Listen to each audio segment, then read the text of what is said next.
O'zbekistondagi fuqarolarga tezkor xabar.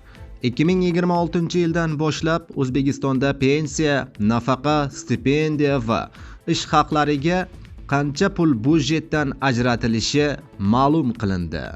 Barcha pensionerlar, nafaqaxo'rlar va oylikchilar tezda xabardor bo'ling.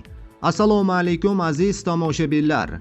Tezkor va muhim yangiliklarni o'tkazib yubormaslik uchun hamda ushbu yangiliklardan imkon qadar boshqalar ham tezroq xabardor bo'lishi uchun video ostiga bir dona like tugmachasini bosib qo'yishni unutmang.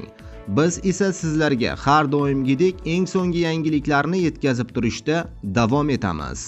Like bosgan insonni Xudoyim doim qo'llasin. Diqqat qiling.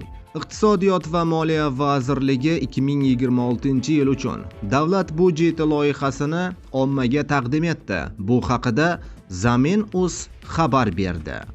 Mazkur hujjatda keltirilishicha, bu yilda ish haqqi, pensiya, stipendiya va nafaqalar oshishi uchun 6 trillion so'm ajratilishi belgilangan. Ushbu mablag' xizmatlar narxlarining oshishi va yangi ish o'rinlarining yaratilishi bilan bog'liq xarajatlarni ham o'z ichiga oladi. Qonun loyihasida aholi daromadini inflyatsiyadan himoya qilish maqsadida maosh va pensiyalarni inflyatsiya darajasidan yuqori sur'atda oshirish rejalashtirilgan. Prognozlarga ko'ra, 2026-yilda mamlakatdagi inflyatsiya darajasi 7% atrofida bo'lishi kutilmoqda. Vazirlikning hisob-kitoblariga ko'ra, davlat xizmatchilarining maoshi 1% ga oshirilsa, qo'shimcha ravishda 1.69 trillion so'mni talab qiladi. Pensiyalar esa 1% ga oshirilsa, 832 milliard so'mni tashkil qiladi. Jami ish haqqi va ijtimoiy soliq xarajatlari uchun 2026-yilda 172.8 trillion so'm ajratilishi rejalashtirilgan. Bu ko'rsatkich joriy yilga nisbatan 18,5 trillion so'mga ko'proqdir. Shu bilan birga, maoshlarga oid to'lovlar davlat budjeti xarajatlarining 42.9% ni tashkil etadi.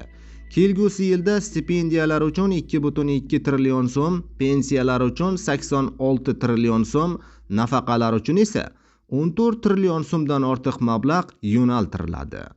Avvalgi fiskal strategiyada ham maosh va stipendiyalarning kamida 6% ga oshirilishi ta'kidlangan edi.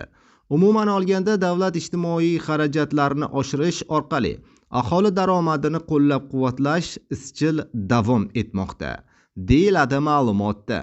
Aziz do'stlar, videorolik ostiga like bosib, videoni yaqinlaringizga ham yuborib qo'ying.